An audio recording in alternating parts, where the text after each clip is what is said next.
Kyper and Bourne on Sportsnet 590 The Fan.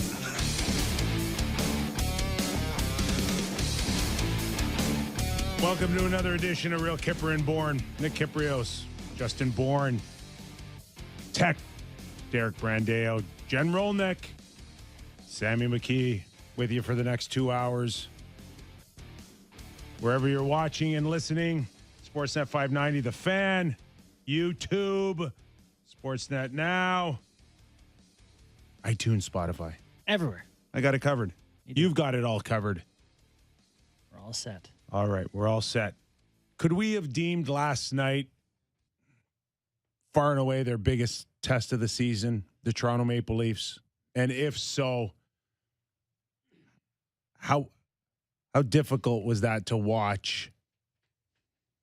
Did they lay a big of an egg as our boy Sammy thinks they may have last night?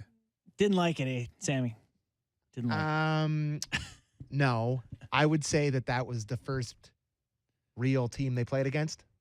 They played the Dallas Stars, who were 3-0. Washington Jets. Capitals. But Stars weren't they on the second half of back-to-back? Backup goalie in net. I think at the end of the year, if you're looking at the records, the Golden Knights will be much better than the Dallas Stars. I agree. Yep. That was the best team they've played so far. I would agree for sure. By far. And I would say they failed the test. It's interesting because this is the first time we've come in the day after the Leafs lose, and it's not to a joke of a team, right? Like they lost to Arizona and Montreal prior.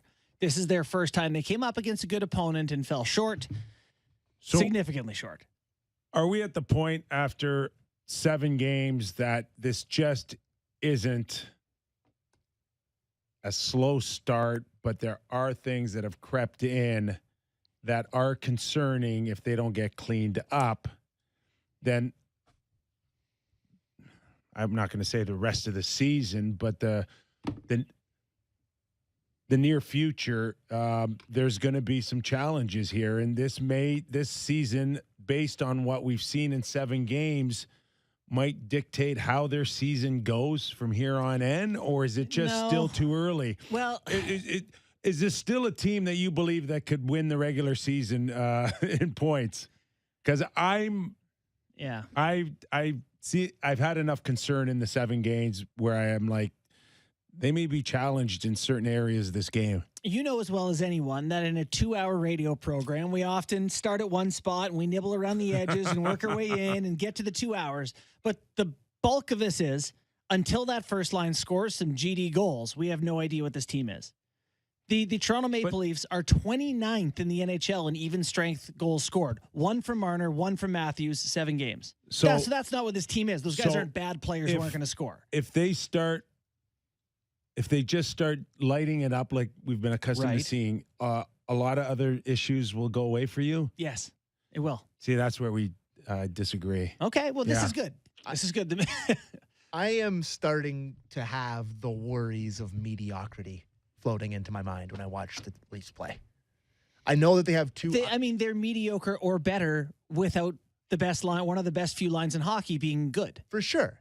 But I look at the bottom 6. Well, and I look at the decor, and it does keep me up at night. And you got to do it to other teams too. That's where Matthews and Marner will score. They will score. They'll get it going. Yeah. But they can't necessarily fix what they see when they're on the bench. And I'm with Sam when I say that for me, there's now a legitimate concern on bottom 6. Mm-hmm. And where do they go? And who's going to support when Matthews and Marner and Nylander and Tavares aren't on the ice? But I can't watch that game last night for a second and think, well, the bottom 6 is the issue here.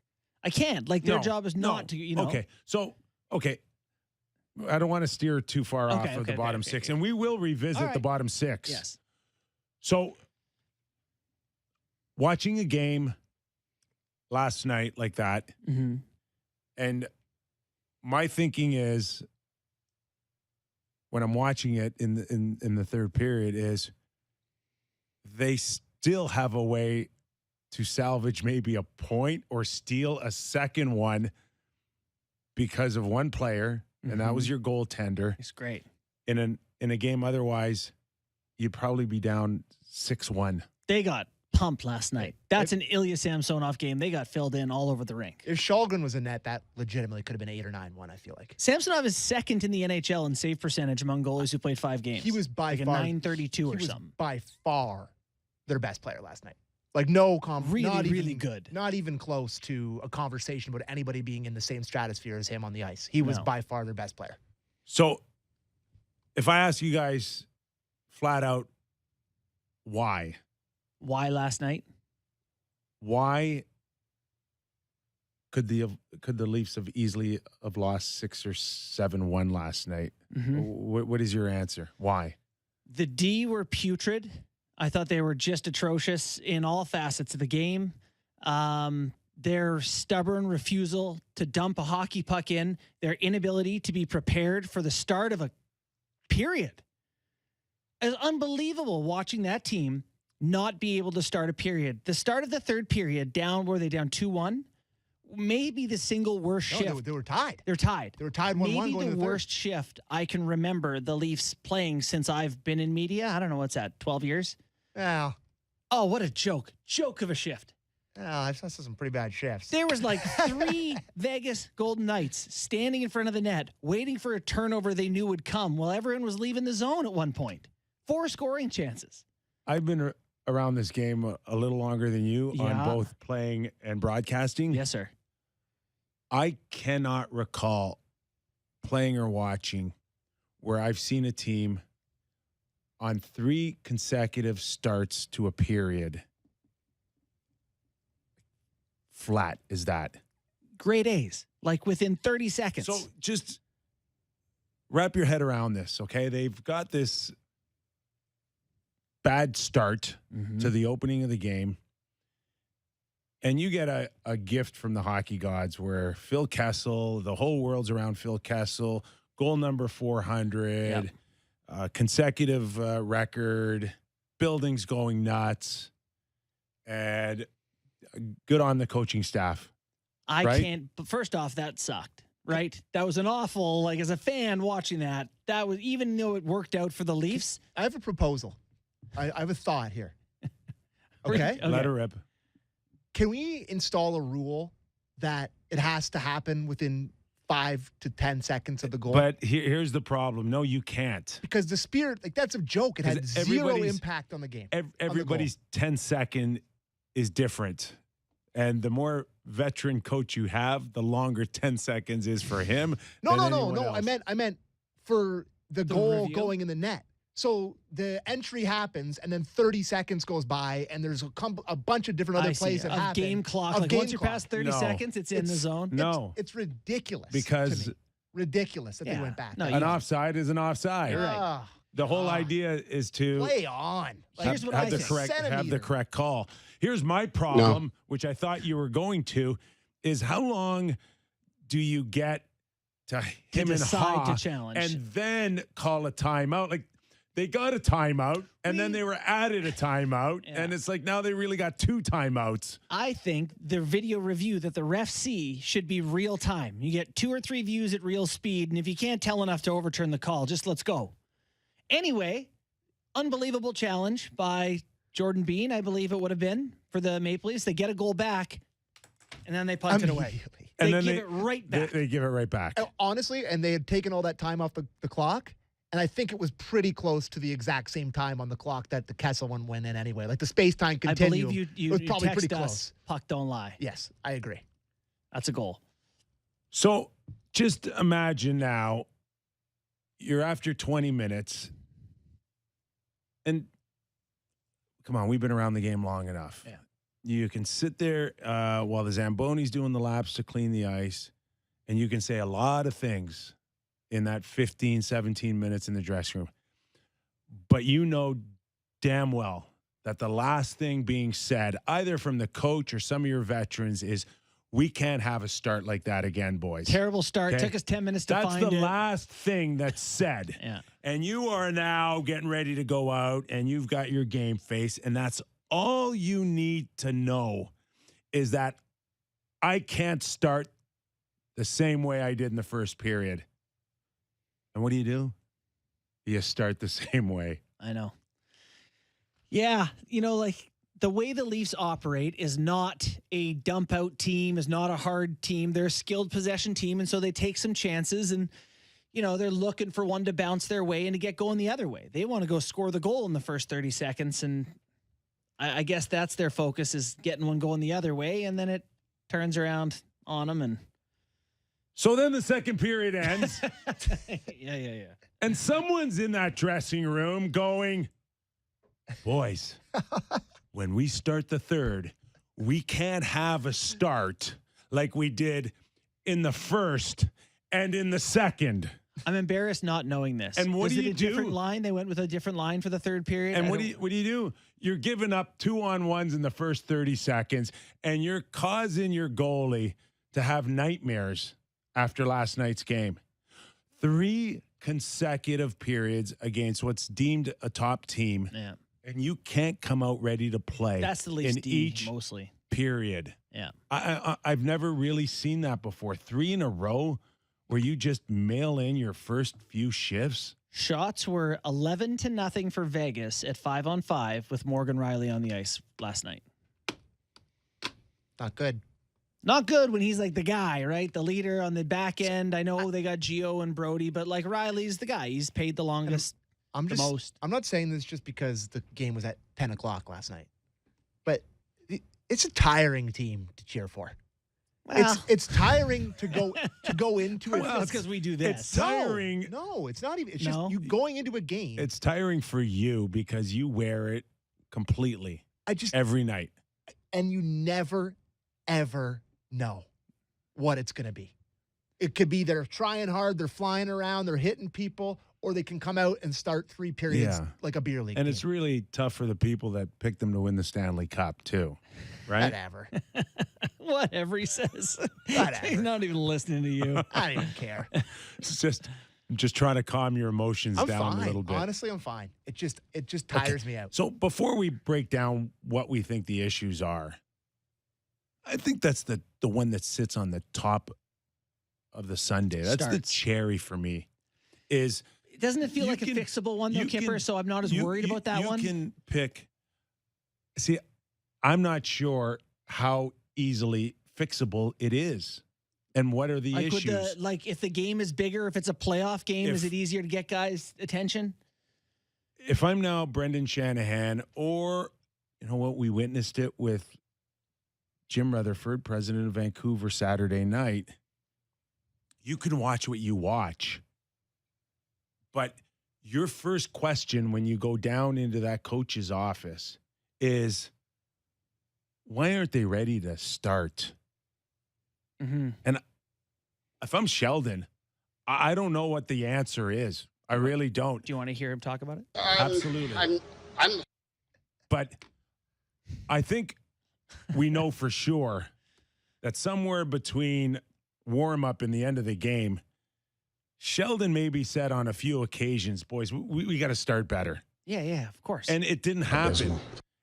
And that's my first question. Yeah. Is why? What do you think it is? Personnel? They don't listen to the coach? Is that not a legitimate question to ask? Yes. And do you Are they getting tired of him? Are they don't believe in him? They don't believe in the things that he's preaching? Or can you lead a horse to water? But you can't make him drink. You lead the players with the right instructions and the right whatever, and they just, we'll figure it out. We always figure it out. Sammy's playing well. We'll hang around. We'll probably score. That after you watch, I thought in many ways last night kind of looked and felt like Montreal, where you're watching it going, what's going on here, boys? It's a pretty clear to me way to play the Leafs defensively, though, Kyper, which is like Montreal, which is pack it in. Pack it in. You stand up at the blue line because you know the Leafs like possession. They don't want to dump it, right? So you stay up. Once they finally get in the zone, if they can get through you, because they're not going to dump it, you can pack it in a little bit, and they don't want to fight through to the inside. They'll keep it around the outside. After 2 periods, I sent you guys that stat. The Leafs had the puck, ozone possession time for 5.5 minutes to Vegas's 2.5 minutes. But Vegas had double the amount of slot shots because Toronto wasn't turned that time into grade A slot chances right now. They're not getting looks from there. It's hard to get to the middle of the ice. They're big. Hard. It's They're work. A big, strong team Great too. defense, yeah, 100%. That to me is identifying an issue with this team. Do you remember at the end of Babcock's tenure, one of the biggest things Babcock, we always even joked about it, was start on time. Start on time. Yeah. Every press conference we didn't start on time. You got to start on time. He talked about the anthem singer. Oh, Martinez started on time and we didn't. Like he was always talking about. He did. He always talked about starting on time, and it was a huge narrative close to the end of his tenure that they never started on time. That they always had these bad starts, and what's happening again? All right. Do we have Sheldon on the sluggish start? We do. It certainly was an issue tonight in all 3 periods, so I share in that as well. My job is to prepare the team, and clearly we were not as ready as the opponent was. They jumped on top of us at the start of each period. Took us probably 10, 12 minutes in the first and second to really get our game going. I thought the back half of each of those periods we were fine, and then in the third period we didn't find it at all. Probably a symptom of them, just scoring and getting the lead, and us, not having enough push back to get through where we needed to get some goals. Well, there you go. Far cry from pointing the finger at anybody like elite players, and one of the first things he said that should be acknowledged is I share in that. That is the responsibility of the head coach to get his team ready. And it falls on him. End of course. story. No, not the end of story, because there's a captain in there, and there's players, and there's veterans, and there's leaders, and there's guys for sure. Yeah. Who at some point got to go, fellas. I don't care if you don't want to do it for what's his name out there. In here we got to win some hockey But you games. know better. You know it doesn't work that way. It doesn't. I do know that. You know that you're not getting rid of your players. Right. I know, but that's why those guys are the ones who have to find it within them within that room anyway, for me. But part of that falls on the D giving up chances, making bad plays, and all of a sudden you're backpedaling. Was it Riley at the start of the second who all of a sudden you're chasing the play because he makes a bad decision? I just thought, hold on, why don't we do Keefe got beat? We got Keefe on all facets. There's a short clip, Keefe's overall summary, and then we'll get deeper into his clips. Okay. Let her rip. Just got beat by a team that was better than us tonight in all facets. That's it. All facets, everywhere, every which way on that team. There really wasn't one direct area that the Leafs were better than, I didn't think, last night. Better than Vegas, did you? In net, probably. In net. But, just so many problems throughout the team. But for me, Matthews and Marner not scoring is right now the glaring one. Do we have one of them talking about that? Sammy? We do have Austin Matthews All right. waxing poetic about that. Yeah, it sucks. Yeah, I know it's I don't want to. It's frustrating for sure, but I think we're getting the chances, and I just need one to go in. I think that's the biggest thing is you get one to go in, and you just kind of relax a little bit, and I think over the last 2-3 games we've definitely offensively been more in a rhythm and had a lot of really good looks and a lot of chances. So I think that's all you can ask for, and obviously we want to make good on those every time we're out there, but right now it's not going in, but. You just want to keep playing, keep working hard, and keep generating those chances because eventually they will. Much different feel from maybe his first 3 or 4 games and saying you didn't get that I'm exasperated feel. That there you did a little bit. Mm-hmm. I don't think he's feeling it now. Now you get the sense that he's feeling it. Wow, that one on the goal line. Just shoot it in the net, man. He snaked it. Excuse me? Sam McKee's giving Austin Matthews it's a wide open net. Goal scoring advice. It's a wide open net. You're standing in the blue paint. I can't do this show anymore. I can't do this show anymore. Sam's advice should be to open up his blade like a wedge, and he should have just flumped it over the glove. Or the whole top of the net. You're Austin Matthews. Yeah. He's fighting it. It was interesting, too. So I'd complained on this show several times about Matthews and his spot on the power play. They're getting him different looks at the top now. He had a bunch of one-timers from the top. I don't know if... he missed the net a lot, too. Yeah. It does feel like they are aware of Austin Matthews. Just Shocker. There's no rhythm right now to those guys. Yeah. No rhythm. And again, his shots are not coming from the dangerous parts of the rink, which... he's usually pretty good at finding those spots, which leads me to the question, leave them together?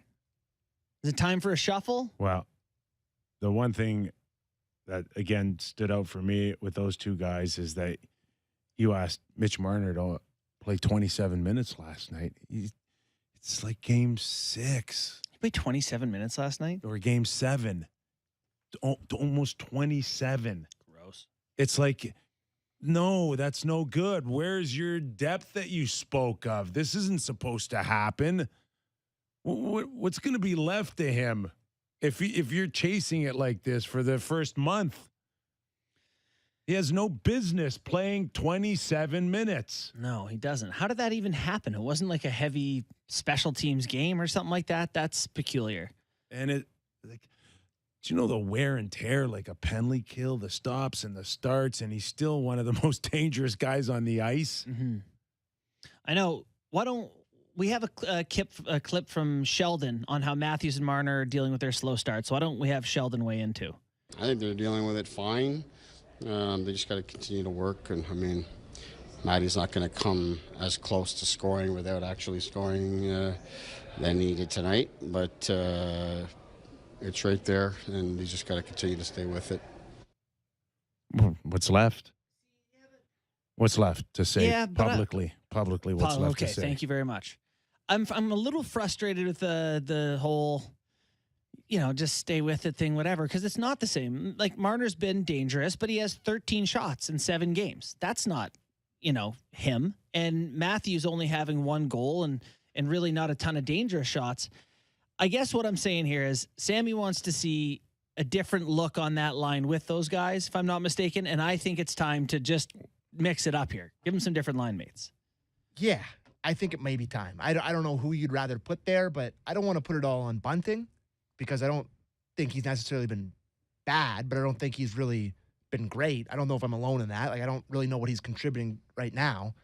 Is it maybe time to put someone up there that's going to wake him up a little bit? I don't know how many options there are, but do you go nuclear and try to put like yes. I think so. You'd like to break him up too. I'd like to see Marner back with Tavares and give Willie, who's playing well, for Austin, who's not. And, Tavares is playing well along with Mitch. If the two of them can find something. No, wrong way. What's that? Well, first of all, I really like Willie's. Willie is one of those guys where you can see when he's trying and when he's not going, trying. He's going, right? Austin nailed it. He did. When he's going, he's going. Everybody knows Gets it. that arm in, leg out, cut in. And there's a real sense and purpose in his game, and it's okay right now. It's good. Looks good. I'm dropping Willie down. Give him a line. Give him a third line. Say you do it. Third line.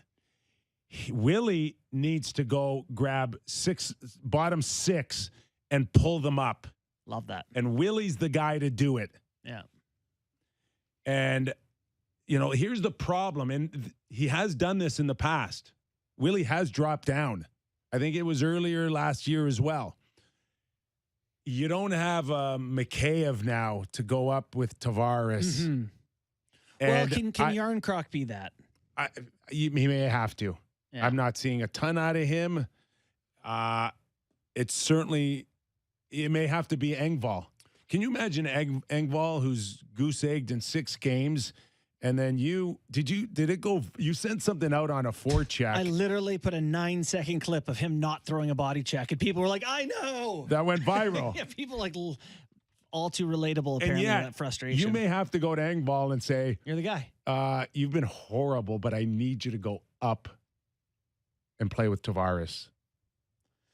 That's a bit of an issue, but my focus would be putting something together where Willie can pull up a few guys on that bottom 6. Mm-hmm. You know, Do you like it or not? I do like it. Well, going into this, I wanted to see Matthews and Marner separated. You know why? Because come playoffs, sometimes things go quiet and you need another option. That's great that you've established that as your best option. What else you got when you don't have that? Why can't we find out? Why is it such a criminal suggestion to see what else you got? To me, it's too. It's not too early. It's 7 games. Well, no, but Willie and Tavares have been literally your whole team. The only reason you've won 4 games Right. is because of those two. They've carried you through all your good games that you've played, which haven't been many. Not like they've been dominating the Leafs, but those two guys playing together have been your number one offensive point. And it's hard and for you've me. gotten But not because of each other. squat. Just because they've played good as two And- players. and I thought they've been setting each other up a little bit here. Like That's they've 'cause shown they're a little good players. They've shown chemistry. and you've gotten squat out of the bottom 6. That third Definitely. line, let's talk about it. That's a bigger concern. Because I like all 3 guys in a vacuum. I like Yarncroc. I like Kerfoot. I like Engvall. I like Engvall. Sorry.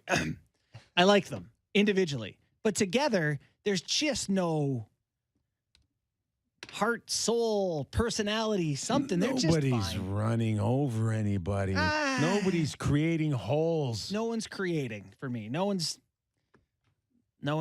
F fight or hold the light. Someone do something. But What do they do? What is their? They're fine. They're fine as a group.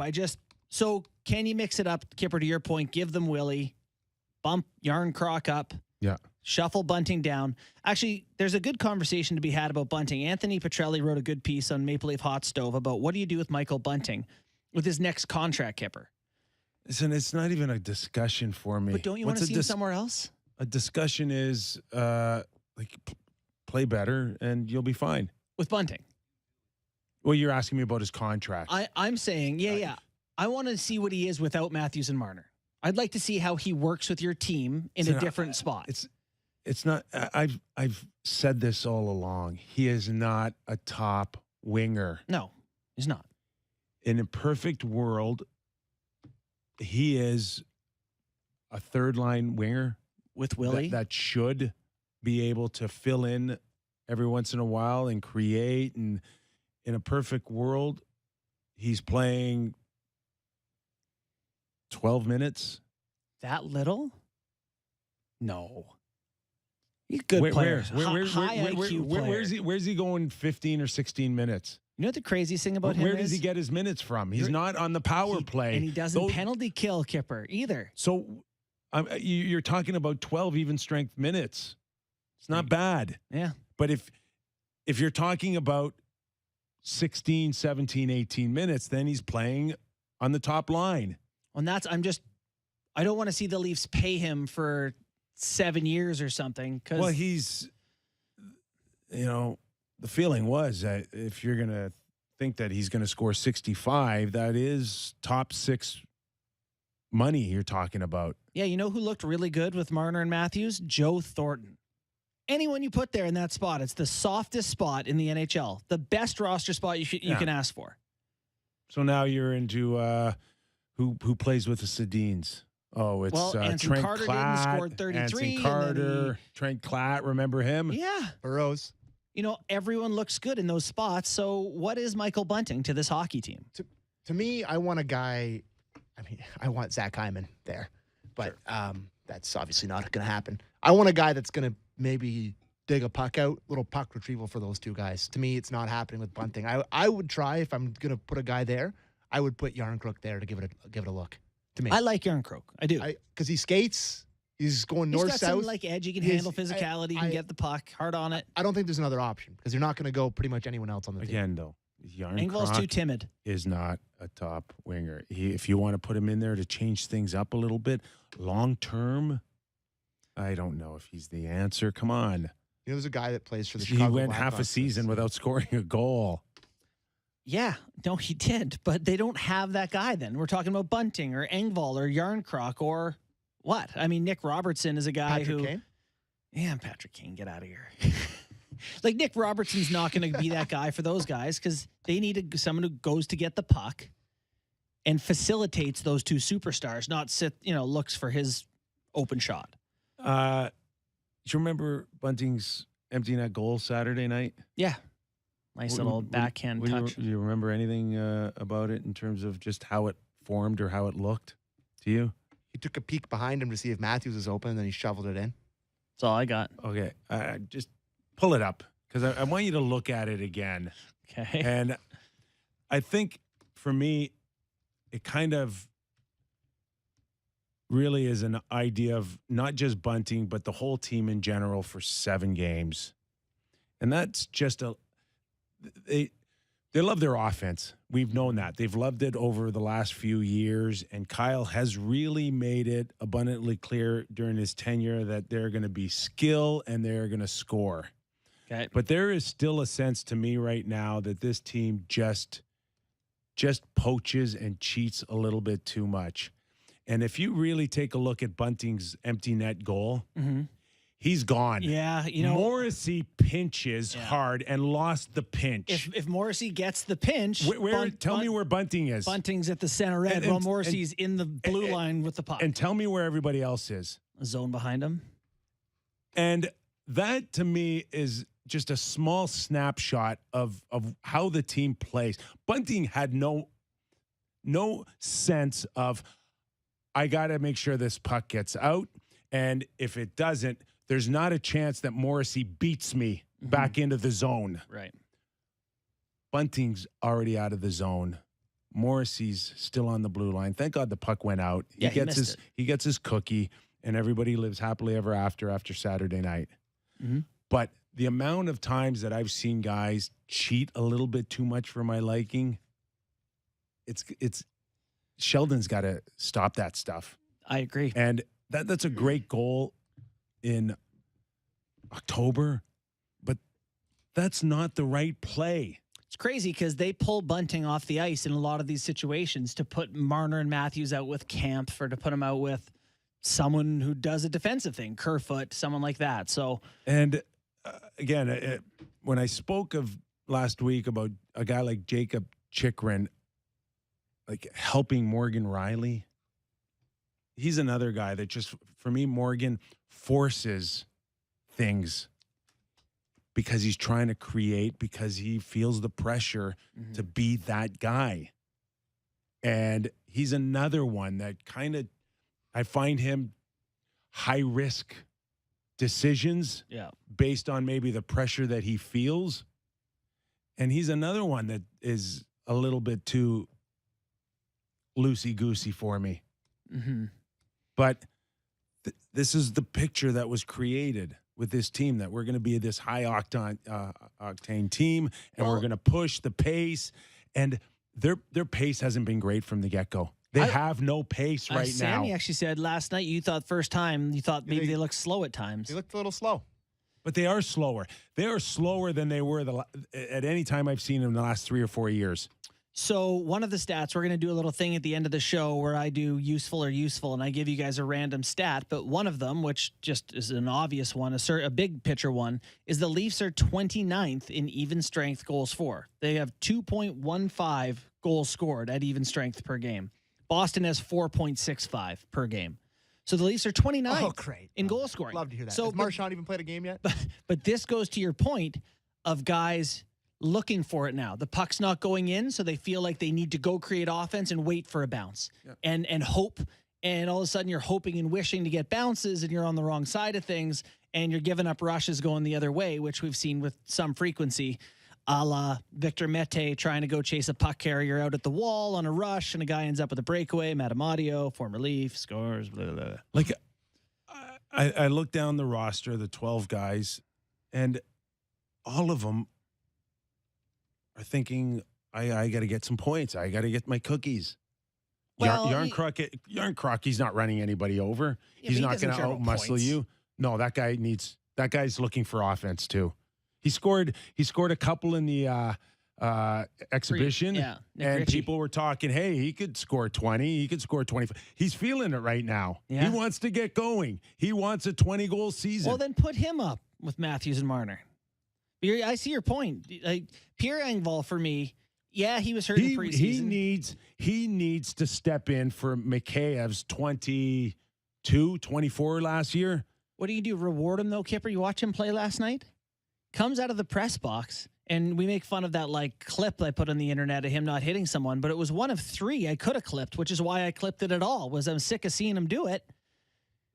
That video has 123,000 views, by the way. Your 9-second video. Yeah. I mean, turnovers. How many minutes did Engvall play last night? Penalty. I don't know. Too many. I'll find that. Give me a minute. Actually, Sammy, can you look that I'm up? looking up right now. But so this brings me back to some of the same things that you and I have talked about, is not a meat and potatoes team at times and not dumping the puck. And so the dumping it in thing to me, if they would once in a while put the puck behind the opposing D, forces the D to turn, sometimes D back off, right? If they expect the dumps might come, you can create room at the blue line for yourselves because we know they're a puck possession team.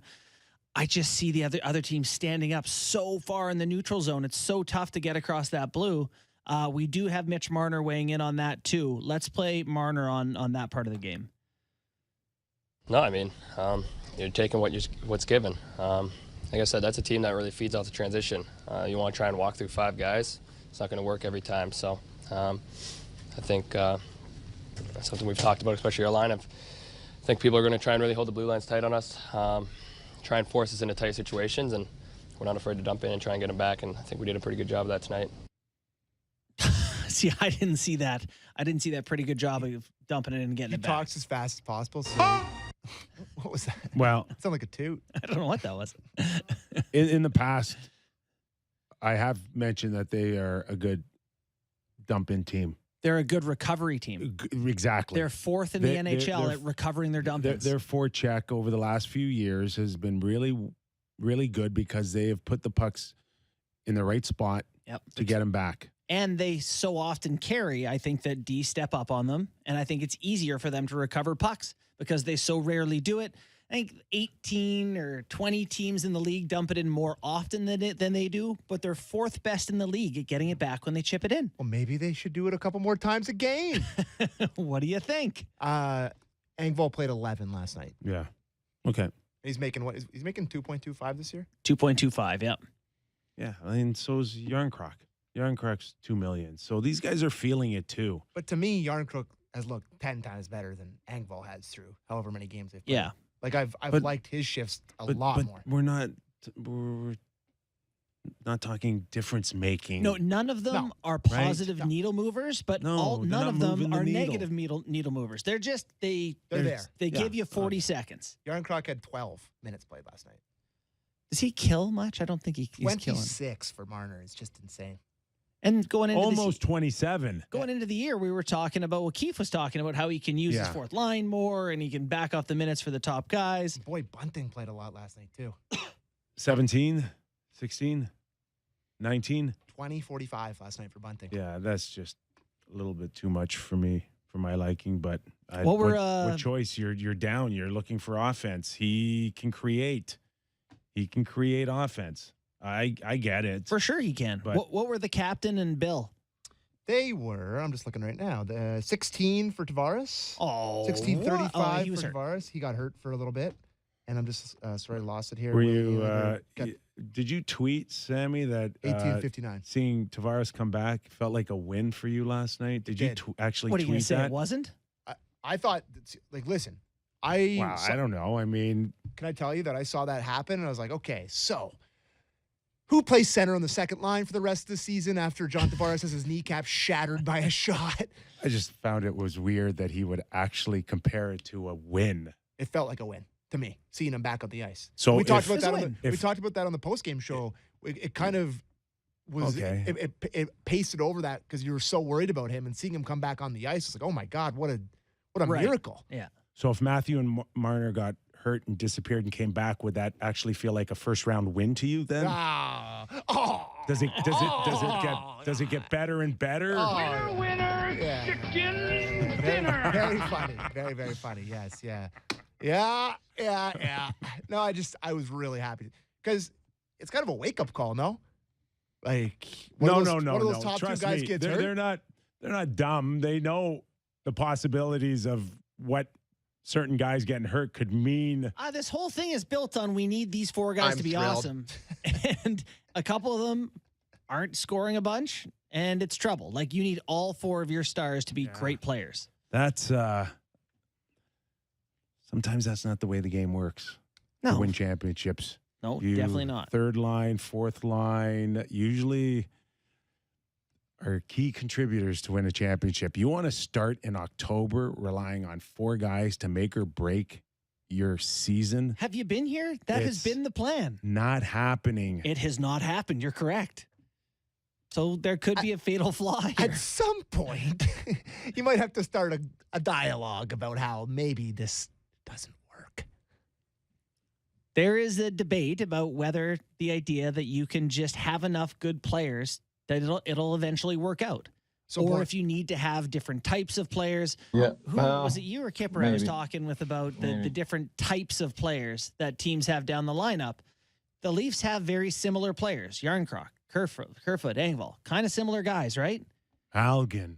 Kampf. I mean, you know, I guess Kampf is at least a defensive specialist, but like most of these guys kind of do the same thing. There's no change up. Yeah, if all you're throwing is a 97-mile-an-hour fastball and you throw it every time, Is it Blackwell who played last year? yeah, Colin Blackwell. Blackwell, Malgin. Blackwell scored a big goal in the playoffs. He still lost, but he Are scored they- one. Right? No, I know, and so yeah, you got Clifford and And you Simmons in there, hope- but is that enough? you- No. Simmons know, played 7 minutes last night. If Who you're did Simmons? If you're Kyle, you are still trying to find the diamond in the rough. You're trying to look for another Bunting What's the with the undervalued player that we see more in.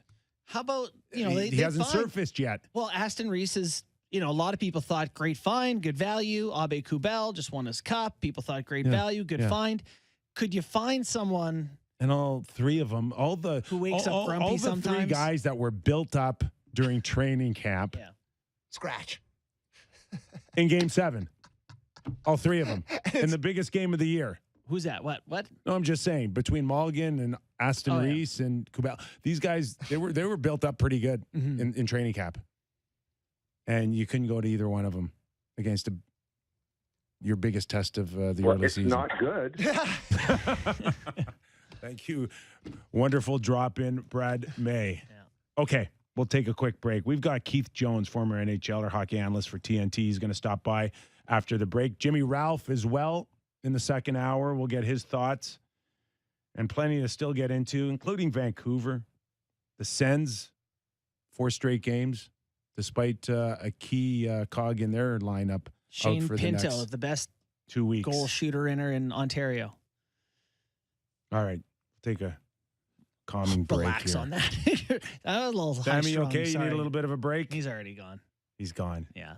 Oh, my gosh. He's home. Got to work with Sammy here. You got to calm him down here. I It's know. only 7 Calm, games. calm myself down too. All They're right. 4-3. We'll take a quick break. We're coming right back.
It's Real Kyper and Bourne on Sportsnet 590 The Fan.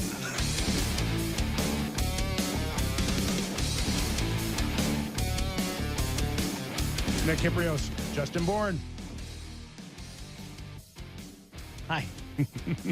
What's up? I'm just watching our producer, our trusted producer, and, you know, when he's not on a bathroom break, he's Squirrel. looking through the internet and tell everybody what he found. Well, he found the Barry Trotz quote on the Cam and Strick podcast, which just simply said he would be interested in coaching an Original Six team. That would be something that piques his interest or something to that effect. And let's bring in Keith Jones, former NHLer, hockey analyst on TNT, doing a great job. And Jonesy, you know this market well. If it's struggling, man, people are going to start connecting dots. And here we have Barry Trotz being quoted that he would find an Original Six team intriguing. That's great. Hey, it's not not hard to relating. connect. It's not hard to connect the dots, is it? No, it's not. And obviously that would be very enticing for him.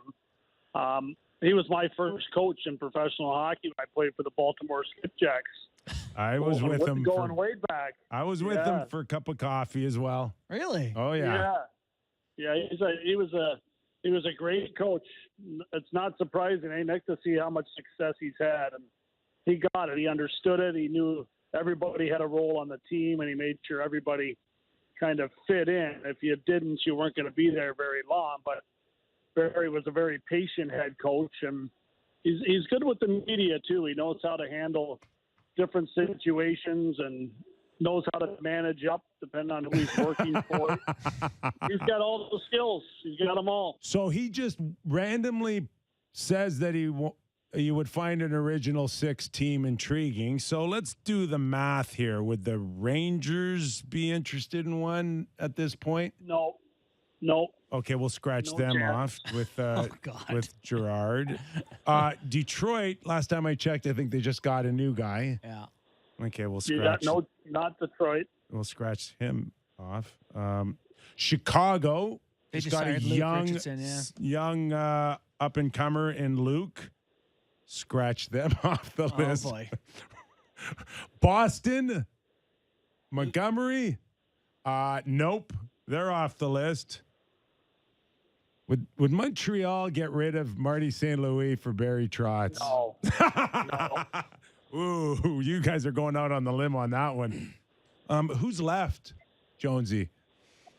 That's it, buddy. There's only one team, and it's interesting when you look at it just because of, the regular season success that they have had and the lack of playoff success that they've had would make them an enticing team for a coach that's got all kinds of experience and would look at the talent that they have and think he can get something done with them. It would make sense. I don't know if that's what Barry's doing or not, but it would absolutely make sense for a veteran coach to take a shot at doing something special with that Maple Leafs team if in fact that's the direction they end up going. Jonesy, we'll just get your thought on this Leaf team off the top. We talk about them every day here, and it's always interesting to hear someone who's not in Toronto for it all. 3 losses so far, a couple of them quite disappointing, but 4-3. What are your thoughts on what I think many in Toronto here deem as a slow start? Yeah, it would be. I mean, they certainly have got extremely high expectations, and whenever you're coming off disappointments, you want to see the team get off on the right foot. But I'm not overly concerned about them. I still think they're, an extremely talented team that is capable of doing great things. So I would stay a little bit patient with them, but I understand the frustration for those that follow the team and love the team. I grew up a Maple Leafs fan, so I know all about frustrations, especially at the years that I was following them.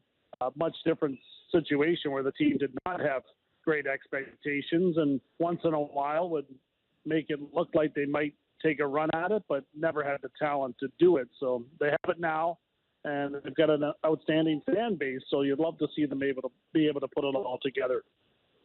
One of the issues that we talked about earlier in the show was the starts by the Leafs, and it's one thing to start poorly, but it's another thing to start poorly for 3 consecutive periods here. And we've seen Sheldon already pretty short to start this season, but, and I'm not linking this to Barry Trotz in any way, shape, or form, because everybody's going to do it anyways. But just the feeling that he has now on why they have had such an issue. This is now considered a veteran team. Are they one of the older teams now in the league? 7th or 8th oldest. And your star players now are in their prime. This is bad starts maybe 2 or 3 years ago, but really shouldn't be crept in now, should it? No, it shouldn't. And, the onus on bad starts is going to fall on the coach because the players aren't going anywhere.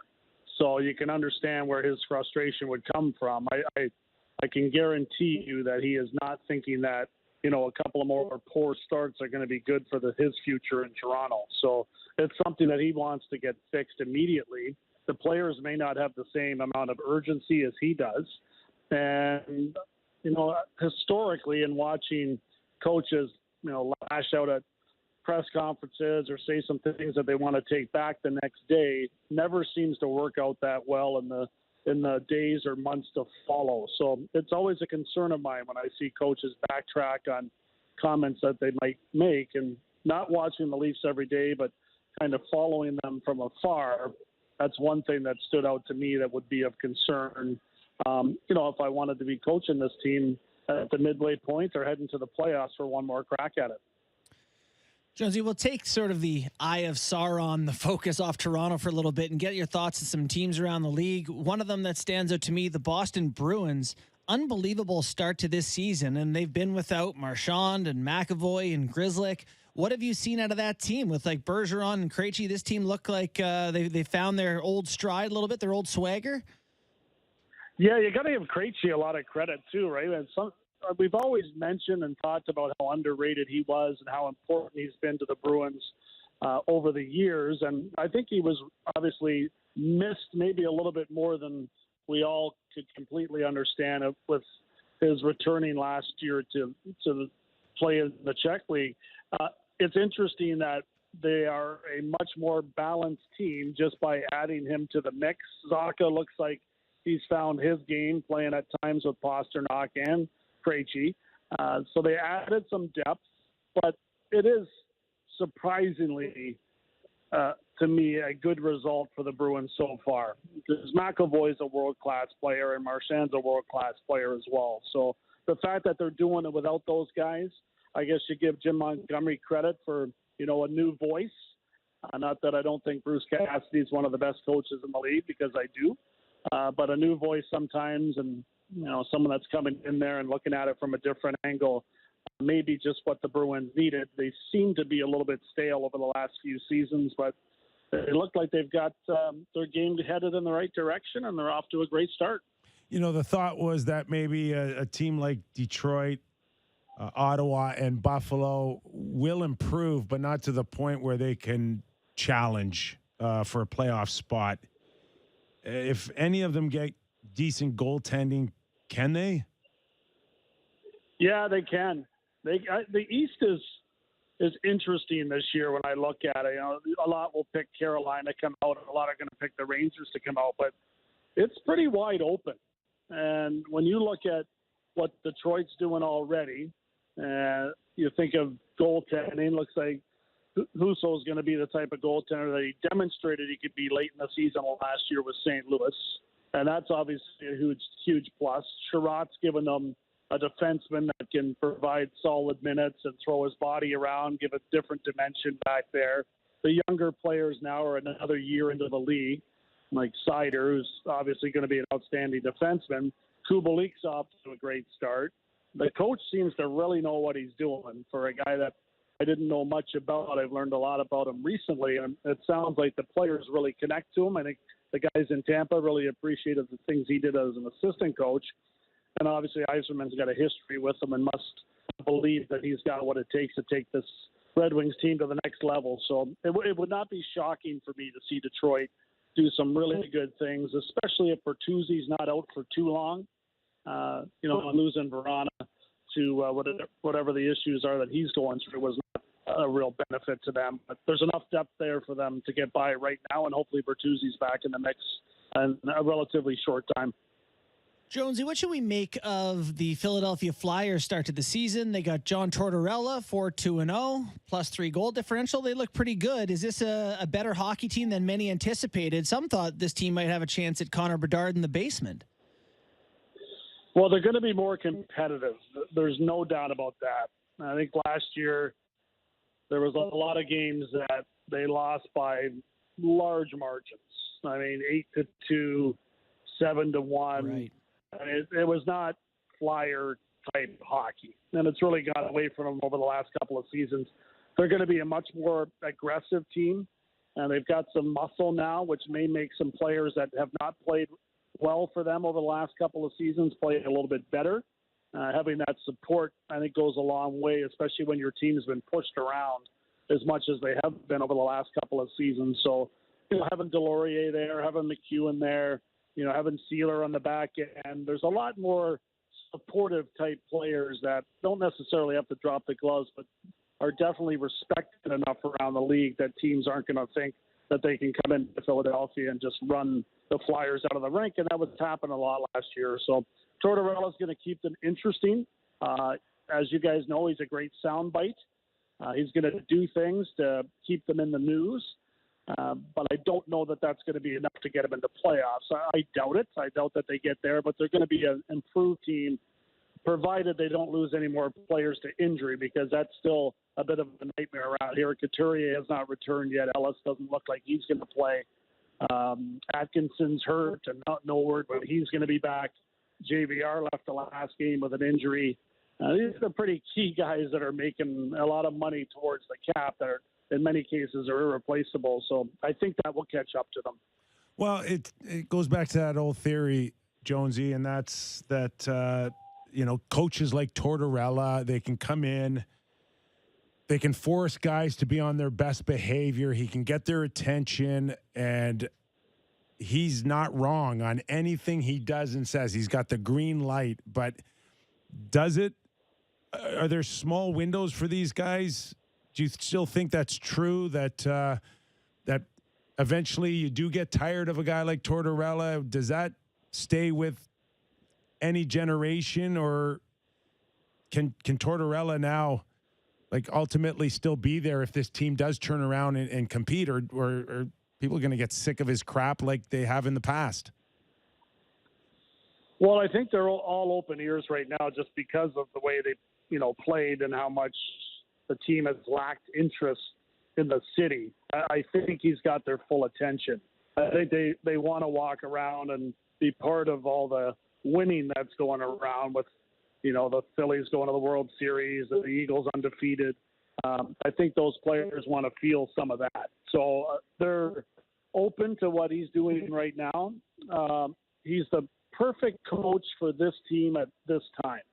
And I've played for coaches that like Torts, including Jim Schoenfeld, who was very close with Tortorella. I think they worked together at times. There was times I needed that, and there's times that it wore thin on me. When they arrive, though, you usually get a good boost from it.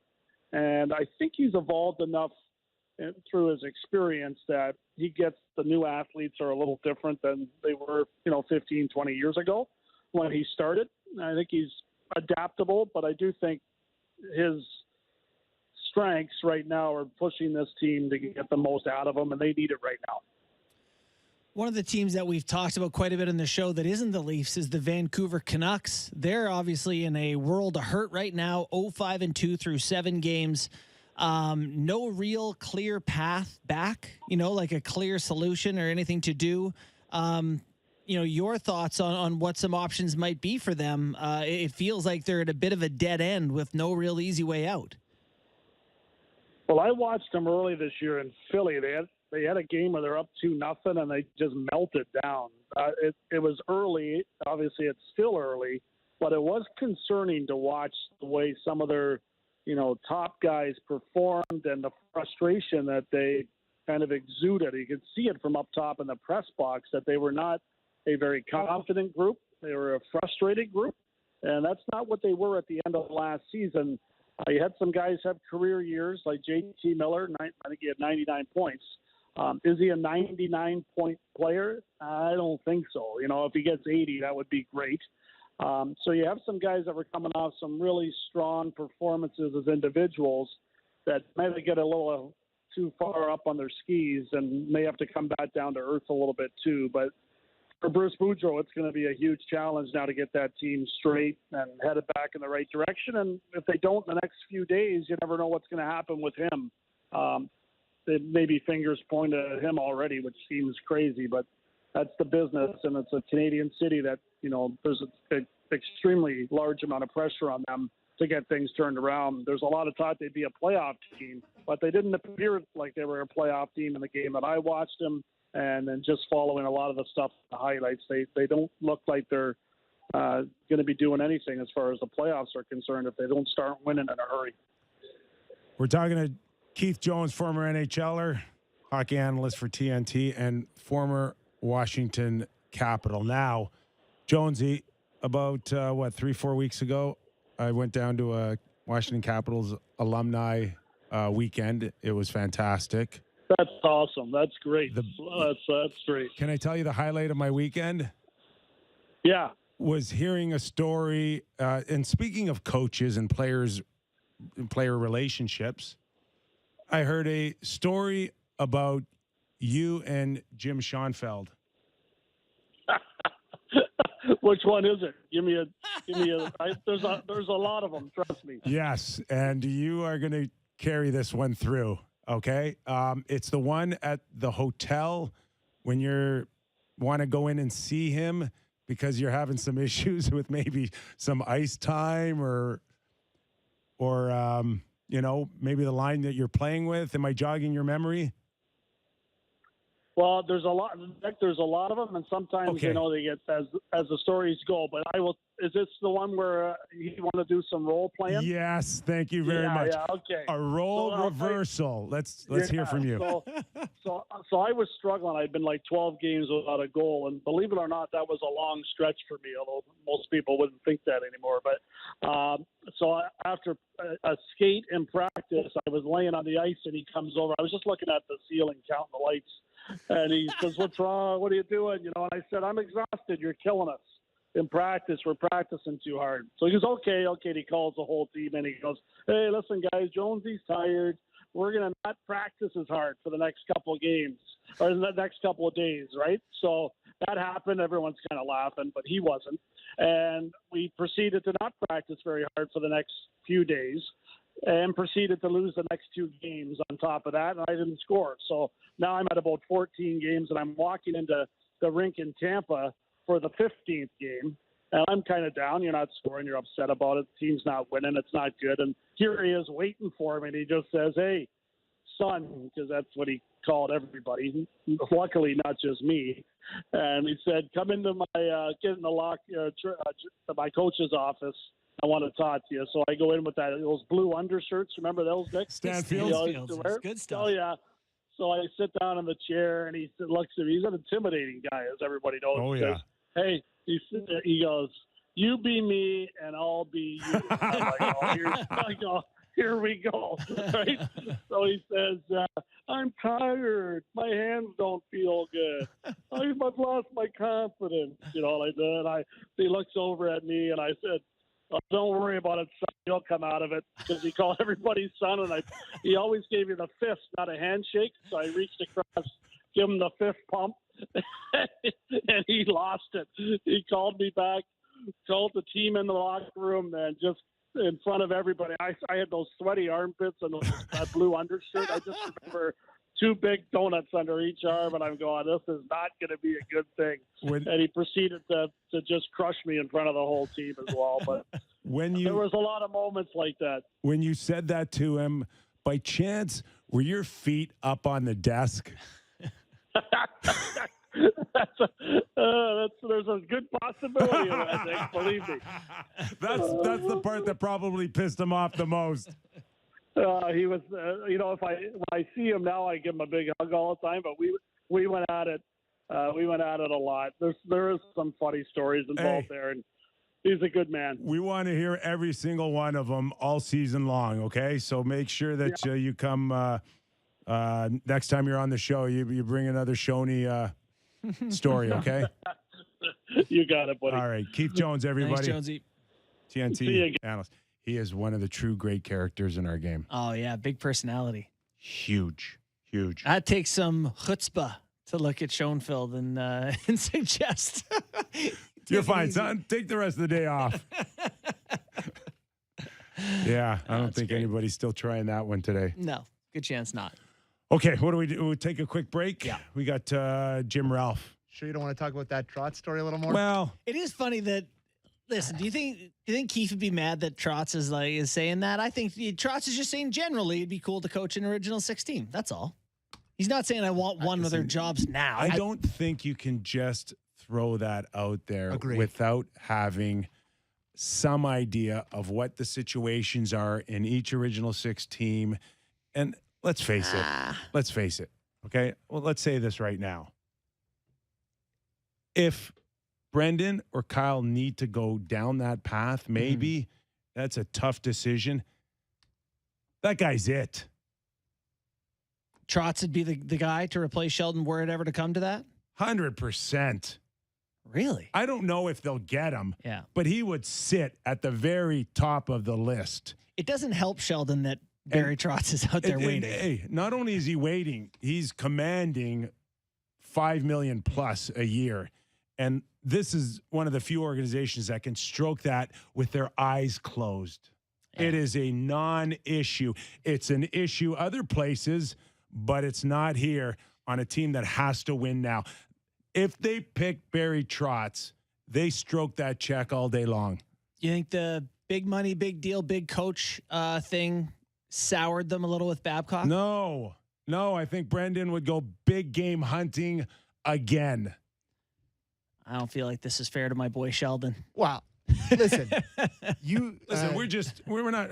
I'm not here to fire Sheldon. I know you're not. And listen, We're just saying a guy out there said he'd take his job. This is a conversation that we didn't start. I think Barry Trotz started it with his comment that he'd find it intriguing to coach an original 16. I'd like to say I also would find it interesting. and Jonesy said during his thing how great he is with the media and how well he works with the media. Like he wasn't born yesterday, Borny.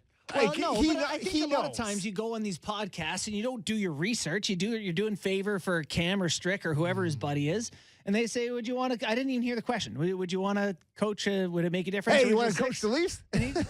No. Yeah, of course they would. I What don't am I think it was nuts? framed that way. No. No, but I joking. mean, realistically, you'd be Well, like, we- "Yeah, of course." What do you think? You don't want to? Did you read it? Did you hear of it? I just read it. I just read it. I read the clip. I didn't see it. All right. I don't think Trotz is out there like, "Bing, bing, bing." I just think give me it's- the Leafs. I just think it's an incredibly juicy storyline for us to chat No, it's about. only juicy if Well, you make it juicy. Listen, I'm Not not juicy. ready It's to juicy. lose my Sheldon Kippers Clippers either. No, Oh, Barry can bring it like Sheldon. Barry's bites. Barry. Would Barry sound like this? I don't know. Derek, that's a cue. Give me something. I'm Come on. That's a classic. That is a classic. It's only a The classic Kipper on our show. classic. Okay, we've blown by the third base stop we sign did. here Whoops. on our break, but we got Jim Ralph after the break. Toronto Maple Leaf color analyst. He'll sort it out. Here's a question for you. Okay. Who starts in net Thursday night against San Jose for the Toronto Maple Leafs? Save that one after the break. Watching and listening, Real Kyper and Bourne. From the City News 680 Traffic Center, I'm Carling Donahue, and this report is brought to you by Shoppers Drug Mart. Right now, issues on the East 401 east of Port Union in the Express have cleared. It is still jammed solid from Morningside Collectors and Meadowvale Express. And on the West 401, new problem approaching Avenue in the Collectors. Right lane blocked with a stalled vehicle delays from Victoria Park. Love You by Shoppers Drug Mart is committed to advancing women's health. Visit shoppersdrugmart.ca/loveyou to learn more.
is Real Kyper and Bourne on Sportsnet 590 The Fan.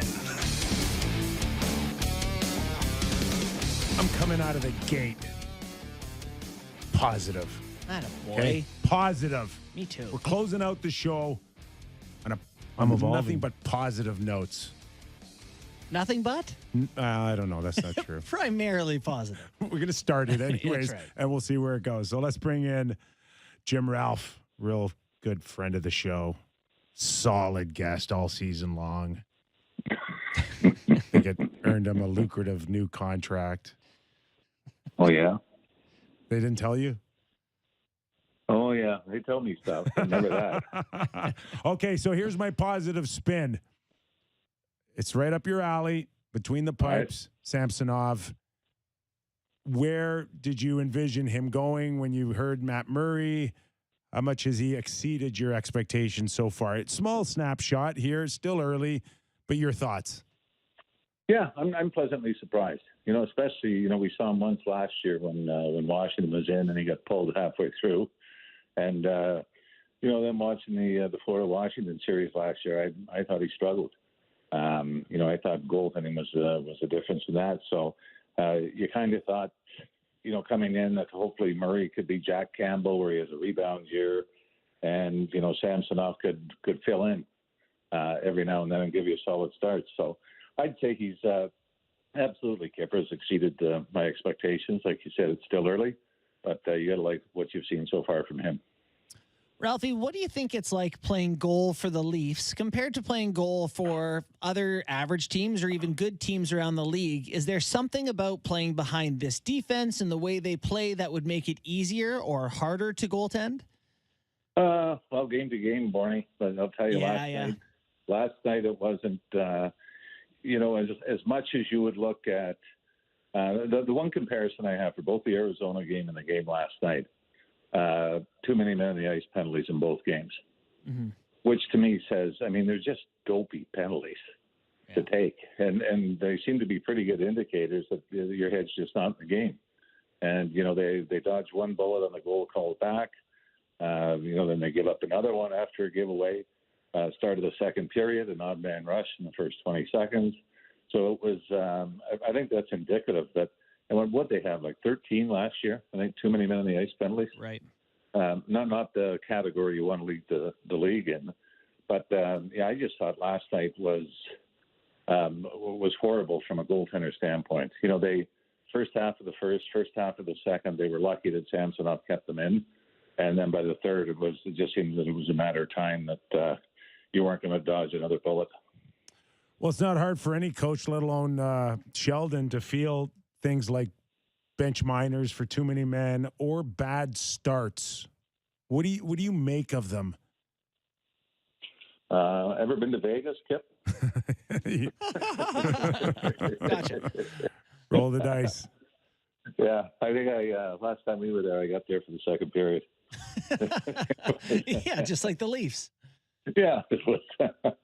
Yeah, so I mean, I don't know if they had some time off and they got in from Winnipeg late because I'm pretty sure Vegas is open late. I've heard. Yeah. So anyway, I mean, I don't. You know, I'm not saying they might be staying away from downtown like they have in the past. Under Lou, I think they. But it's not just Vegas, Ralphie. It's just not Vegas. We're talking about something that crept in as early as the season opener. Yeah, it's there's very similar to last year. Remember the start of last year? I mean, Matthews they didn't have for the first 4 or 5 games, and they just looked out of sorts. I mean, I guess if you want another positive, Kip, the fact that Tavares came back after he looked like he was in a lot of trouble when he left the game. So if you're looking for a positive, hopefully it's that he's not going to be hindered by that injury going forward. I'm not sure that we could call this a positive, but I don't know your opinion, so we'll throw it to you. The Leafs decor, Morgan Riley and TJ Brody. Morgan's on the ice for 11 shots against and none for last night. Sandin and Hall, Giordano and Mete. What are your thoughts on where the Leafs decor is at so far through 7 games? Well, I mean, I'm a big believer in the 5-man unit. That it's, but what I haven't liked is when you've seen guys jump up into the play, and nobody's covering them. And we saw that, right off the start last night. And it was Morgan Riley and TJ Brody both times starting the periods. They jump up in the play, and the forwards, nobody seems to recognize it. When the puck's turned over, you're scrambling to get back. So, I think it's great. If you want your defensemen to be active and you want them to jump into the play and to play and create offense, but man, somebody's got to have their head on a swivel to say, if this doesn't go well, we're in trouble. Back the other way, and that's the part that I found a little frustrating. But it's great for the D to jump in, but somebody's got to recognize that and hang back a little bit. There are times in the past few seasons, Ralphie, where we've watched the Toronto Maple Leafs and said, that may be the fastest team in the league. And yeah. I'm just wondering now, and I know they've changed some personnel, but are they still a fast team here? Are they just not playing fast, or have a few guys in the lineup slowed them down? You know what, Kip? I think you're fast when that first outlet pass out of your zone is going to somebody that's got his feet moving. Then they're fast. But if you got a guy that's blown the zone early and he's got his backside up against the boards at the far blue line waiting, once he gets the puck, he's not very fast. And they don't create much. So to me, again, going back to the 5-man unit, as long as you've got even that 15, 20-foot pass to somebody who's got their feet moving, then you get the other team turning and chasing, and you look a lot faster then. But, a lot of times it seems that they're not in sync coming out of their own zone. They'll have one guy way up at the blue line waiting, one guy starts to cut across the middle of the ice. Totally see it.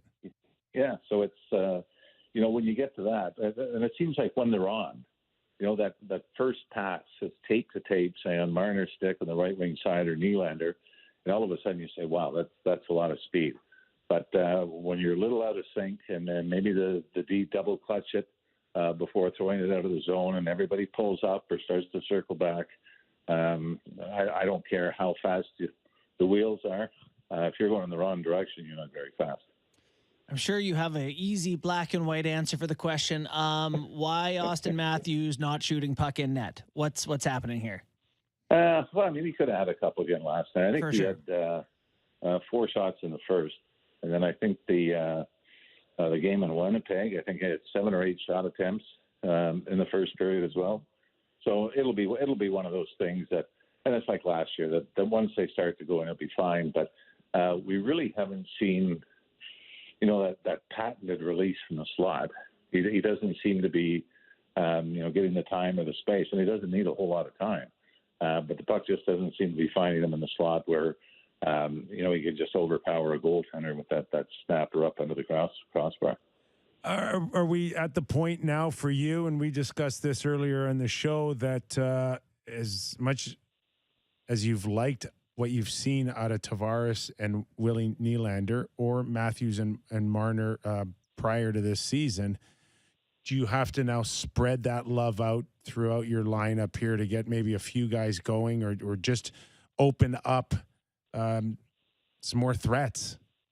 Yeah, no, I think you stick with it, Kip. I think what sort of bothers you a little bit is the third line really hasn't generated a whole lot. Like at times before Simmons and Clifford went in, the fourth line was actually getting some offensive zone time. They weren't scoring, but they were starting to drop penalties. Or I shouldn't say that, because David Camp scored in the game against Ottawa, and then again in Winnipeg with Simmons and Clifford. But I find the third line is sort of in between. They don't seem to get many opportunities, and they haven't found that chemistry yet where I don't think you're comfortable with what they've been able to give you.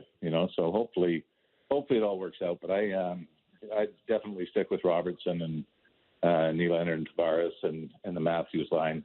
Let them work it out like they did last year. Going into this season, the whole conversation was the regular season doesn't matter. Prove it in the playoffs. Show us in the playoffs. We don't care till the playoffs. And then the regular season starts poorly, and everyone's like, oh, my God, fire the coach, blow it up. Does it matter or doesn't it? I guess I want to know what you think the next 3 games in California, how important are these to this team this season? Or is it still playoffs are all that matters.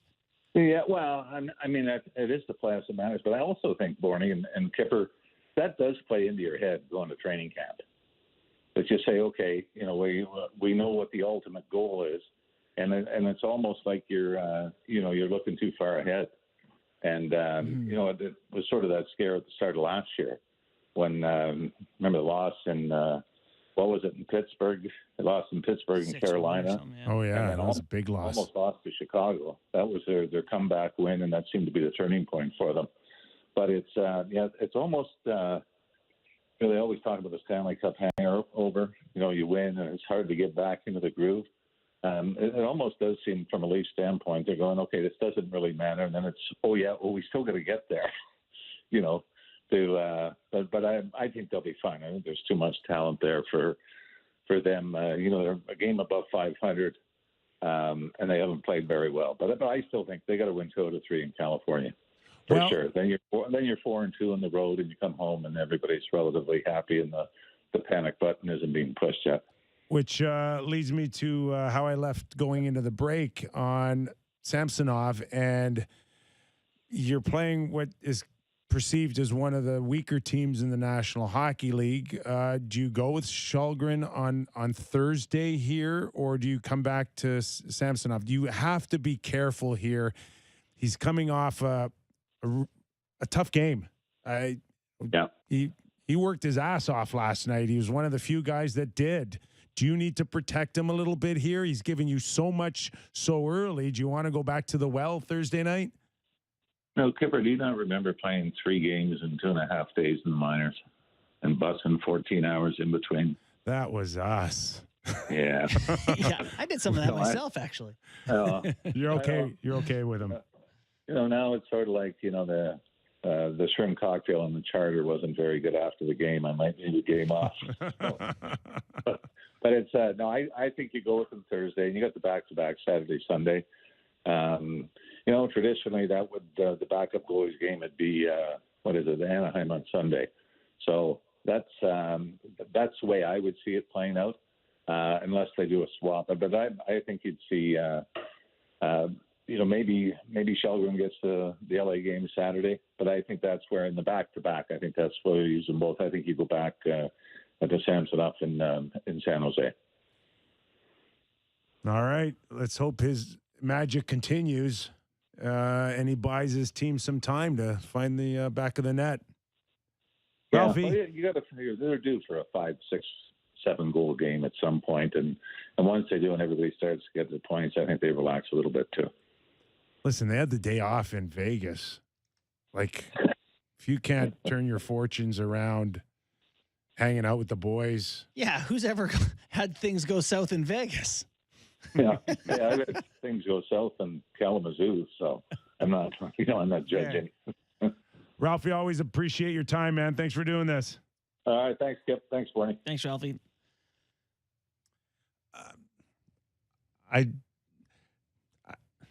I worry about probably going back to Samsonov if he is tired. Mm-hmm. There's something to be said for a guy that comes off of a real hard night like that. And I know they've got a couple of days off in between, but I don't know. What did he end up seeing? 40, 41 shots? Yeah. Like he had a big ask. To hold the Leafs in that game last night. They gave him a chance. Was a very big ask, and he did give them a chance. I actually put a bet on the Leafs to come back and win that game with about 10 minutes left that $10 paid $143. They were such long shots because he was keeping them in it, and the Leafs can at any point kind of do Leafy things. There's 2 schools of thought. You should win that game with Källgren, or you better win that game on Thursday. It would be giving Källgren a good chance, right, against one of the bottom feeders of the league. Here's something interesting. So I use Time Hop. It's like an app that, go ahead, Sammy. Well, no, they're playing one of the bottom teams of the league. Oh, they've been great against them. So far. What could possibly go wrong? Which means that you'd be thinking about playing your number 1 goalie. For sure. Your team has made it, so you have to think about that. You need a win. Have they won a couple of games? San Jose's won a couple of games. I don't think a couple so. sounds like a lot. I think they're 1-4. Yeah, they're 2-6-0. Oh, okay. Yeah. I got bad info. Yeah. So they've won a couple of games. And the one thing about playing like a San Jose now or Montreal with Marty St. Louis is these coaches now, especially their new ones, if they're going to lose, they're going to lose because they're just not good enough. They're not going to lose because they're not ready or prepared or playing with that sense of urgency that this coach is made it real clear real early here. And I want to impress him, and I'm on my best behavior, much like Tortorella in Philly. For sure. San Jose's not gonna lose this game because they're not ready. They have guys who can play, and you're right. They've struggled at home. Like Derek said, they're 0-3 at home. Like, they're going to be ready for this Leaf team come Thursday night. I thought one of Ralphie's comments was interesting on how last year, this Leaf team kind of started slow, and there's the thought going into the season of playoffs are all that matters, and how it can kind of, you go into the season just like, well, they've heard it from everybody. Everybody. Right. They've read about it. They've listened to it on the radio, and every blogger out there is like, who cares? Yeah, we don't care games. if you're first. Just show us some what you playoffs. got. So they go out there and they throw their chips on the table. If they don't win one night, they go play the next night. Here's an article. So from last year, October 25th, about the Leafs. I think it was Luke Fox. It says, I know people don't want to hear it, and I absolutely get it if you don't, but the Leafs' top players are going to explode at some point. They aren't going to stay cold forever. Mitch Marner is not going to have a 14-point season. Austin Matthews is not scoring 0 goals this year. Tavares is not putting up 41 points. No matter what you think about these players, it isn't going to happen. At some point, this will course correct. I just hope when it happens, all the fundamental issues at play are not glossed over.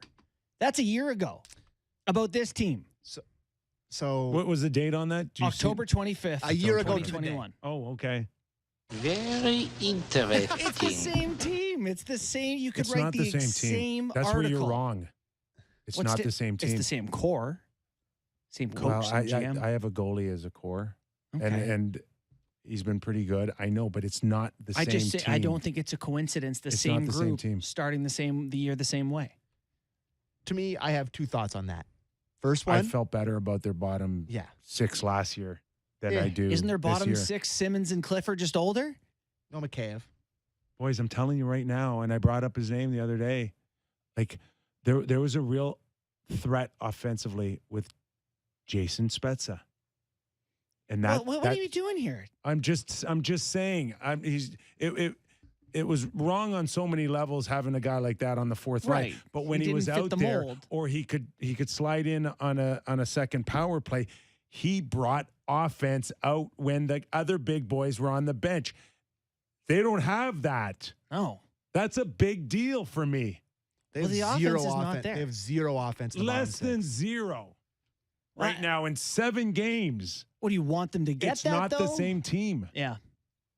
So, do you want to get to my useful or useless stats? Because it's related to what Kipper's talking about. Well, I think there's 2 things out of what you just read there. Okay. First of all, I guess maybe it's encouraging that maybe they'll break out or whatever and they'll be better. But at the same time, 2 wrongs don't make a right here. No, doing it again doesn't make doing it it again Figure doesn't it out. excuse this year or last year. Just because they were bad at the start of last year doesn't make it good this year to me. Like it.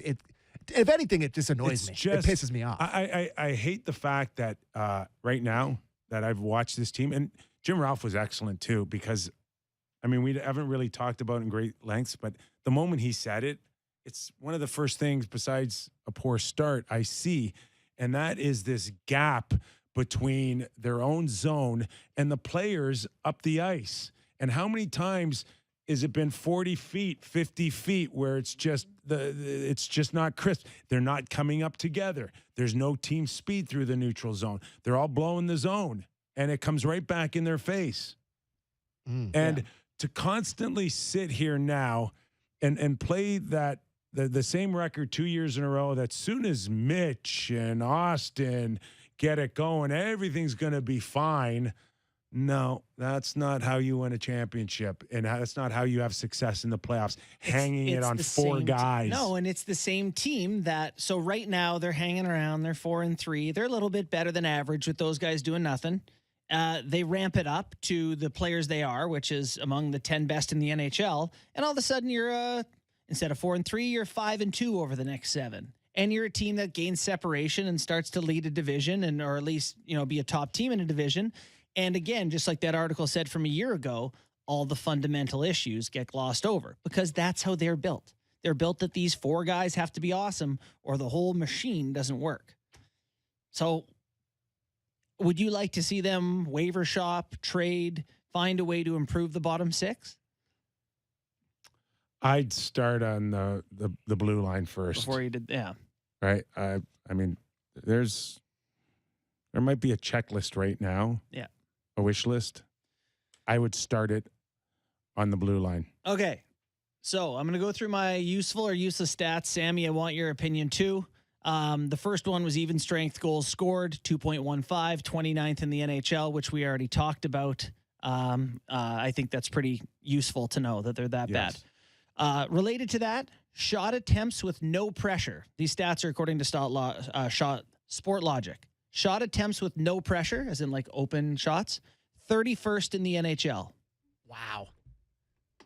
So what does that mean? They're that means making that are they missing the net? Or are they missing? They can measure the distance a defender is from the person who's shooting the puck.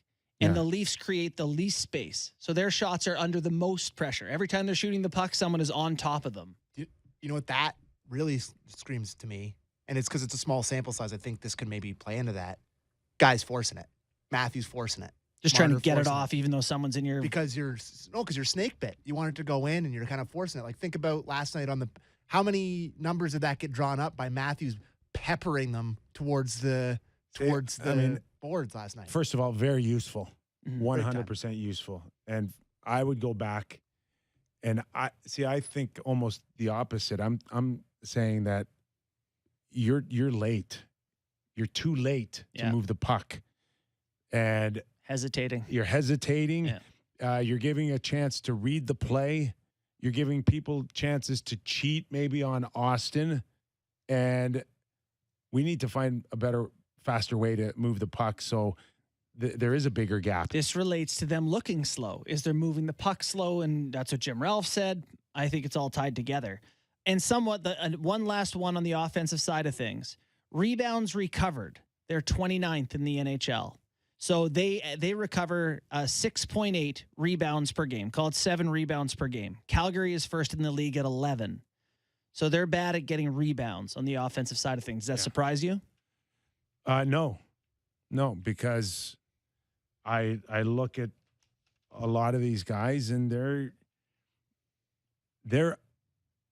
skating around people. They're not skating through people. Yeah. To go collect that rebound, you got to skate through people. You got to bump them. You got to run them over. You got to straight lines. These guys aren't straight lines. I've watched in 7 games. They still like their figure eights and their pinwheel extravaganza out of the corner. Whirling dervish.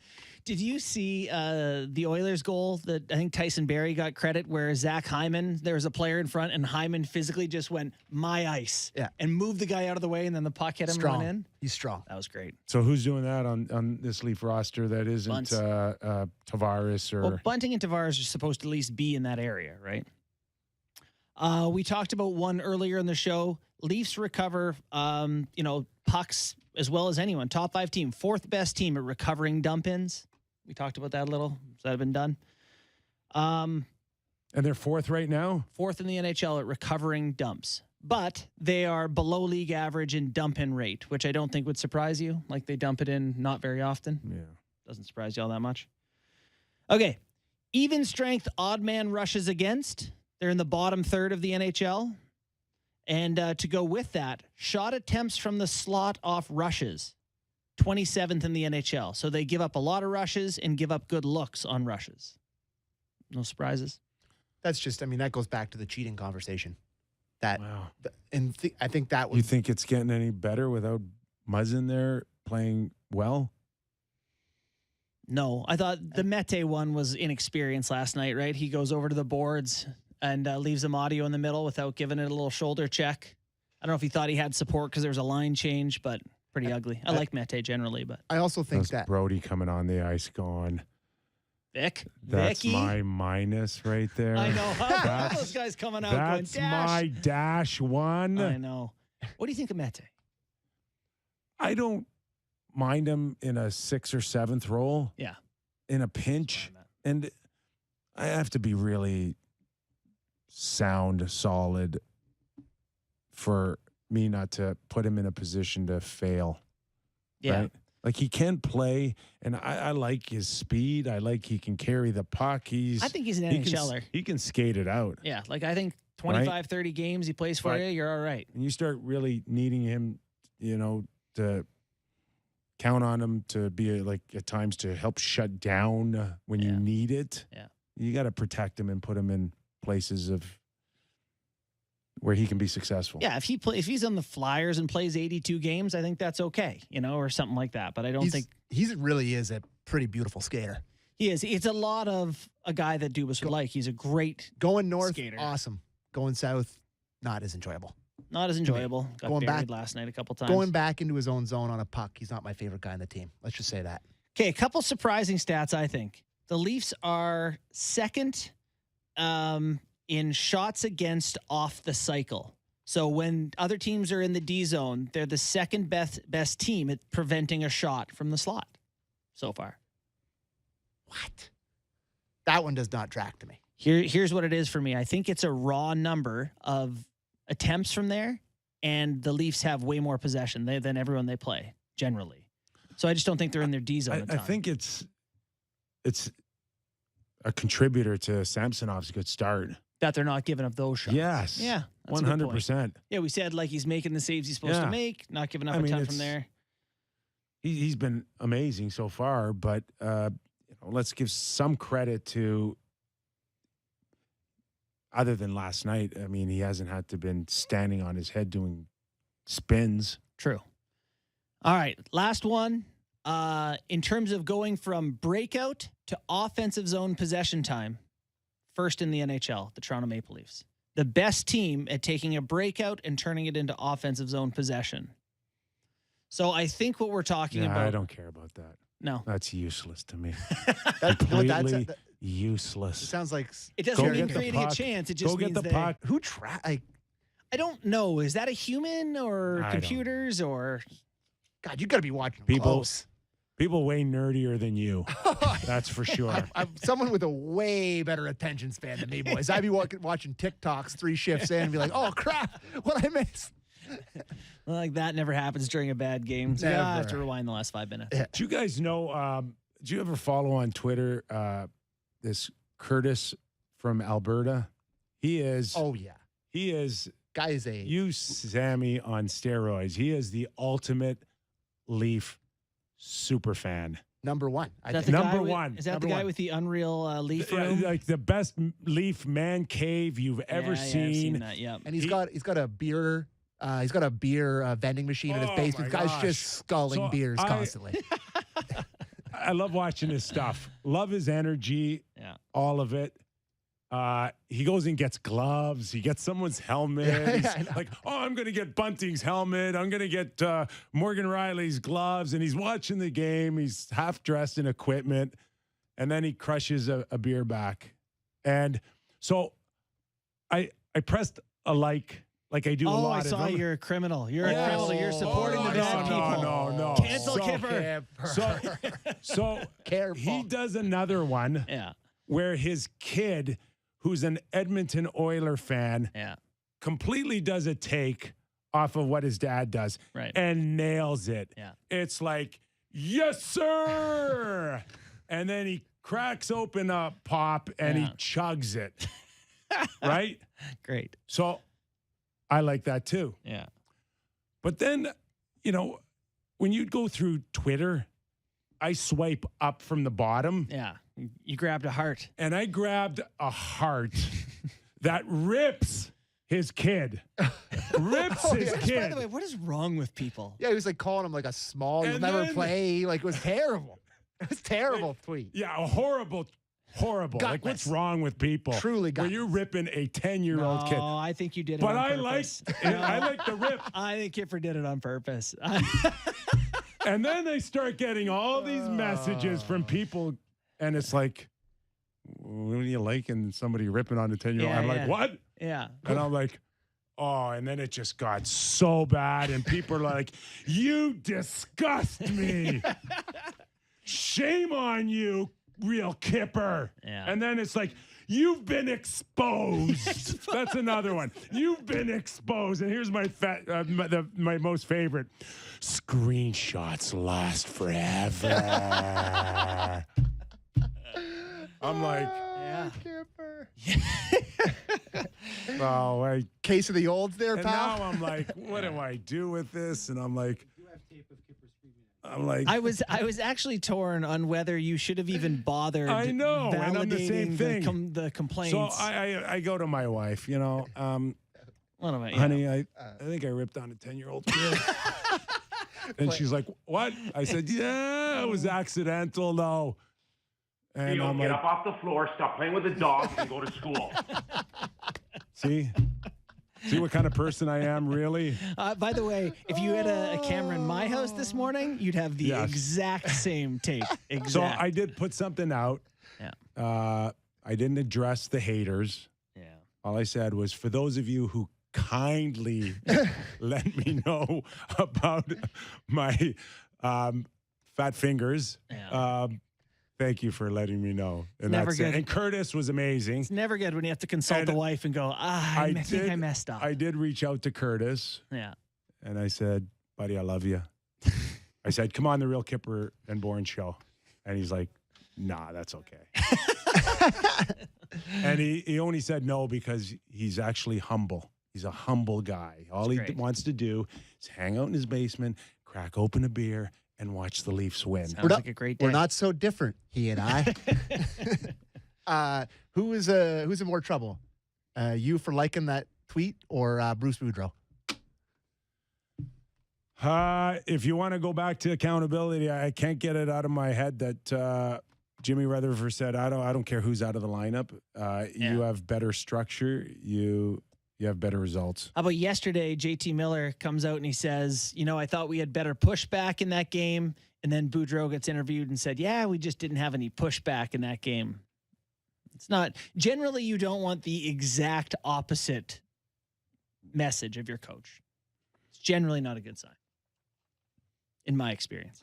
And I don't know, it's only still like, 7-8 games. Like, it's not. Get him to 600. I just need him to get 600. What did they finish? When Bruce took over, they were Let's look like at their schedule. 16 or 17 games over 500. And I know they missed the playoffs probably by by a hair.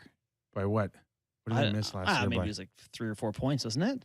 Yeah, not by much. Not by much. Not by much. They made a big time They push. got the Kraken on Thursday. Squids. The Squids. In Seattle? In Seattle.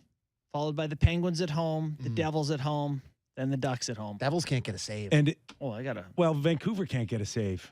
Like, if Demko finds a way to just shut the door with a couple of two-goal leads, I think it's a different vibe. But this is one of those where it's really snowballed quickly on Vancouver. Vancouver took a 12 on the first round, on a Thursday, where it's like, okay, well, I'm not winning the golf tournament now. Like, there's just no way back from It's like 05 Ernie Els and at 2. the Masters that one year when he like six Sunday, putted. like, yeah, no, you can. You can't salvage a Sergio bad put Thursday. So are they out of they're missing the playoffs now at that start? They're done? Done. Their season's over? Done. I don't know. It's done if you lose still 3 out of 4 moving forward here. Here. Well, you look at that division, though, Kip. The division's no joke now. Vegas is 5-2. Calgary's 4-1. Oilers are good. I'm not sure if you've heard of this, King's of okay. this kid that's from Yeah, it's North not that great, the that's division. from North Vancouver. Connor Bedard. Heard of him?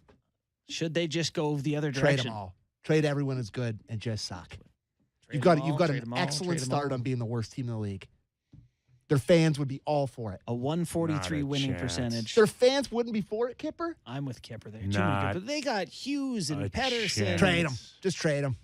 Scorched earth. Scorched earth. Only JT Miller and a bunch of cockroaches. That's it. Just JT Miller by himself. Hey, that's what Chicago eventually did, right? They still got Taves and Kane, I know, but they said Kirby Doc, see ya. DeBrincat, see ya. Strome, see ya. They get rid of Strome. Anyway. Where are they going? Chicago. Where's Vancouver going? Nowhere?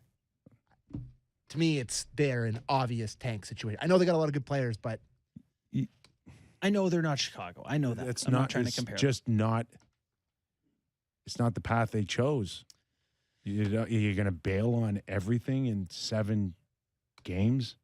No, but would you in 10, 11, 12? Yeah, what's the number? Yeah. It's like 16 is fine, or like, I don't know. We're getting close. Getting close. Yeah, I can't see it. Okay. I can't see them just throwing in the towel right now for Connor Bedard. No, I'm with you on that. No. I can't either. If I'm a Vancouver fan, I'm praying for tank. Yeah, for sure. They've been stuck in the mushy middle of trying to compete forever, and they're not competing. They're not bad. You know what happens when you pick, second, third overall? You get guys like the Sedins who take you to the finals. Yes. Like top picks help. Build through the draft, baby. Yeah. The Sens have won 4 in a row. Patrick Laine is back in the lineup for Columbus. Tonight we got Rangers, Colorado, and Penguins, Flames. Any of that interest anyone? Yes. Yeah. Penguins Flames is a sexy jersey battle. Incredibly. When are we? Have we seen new jerseys? No, they haven't started yet. When does that start? I don't know. Good question. Maybe I should know that. But Penguins Reds. I'm sorry, not Penguins Reds. Flames Reds versus Penguins Whites. Yeah, is a classy jersey matchup. Anyways. All right. Our thanks to Jimmy Ralph and Keith Jones. Good show today, guys. Great show. A lot of fun. Thanks, Derek, Jen, Sammy. We'll see you all tomorrow on the Real Kyper and Bourne Show. Have a great night, everybody.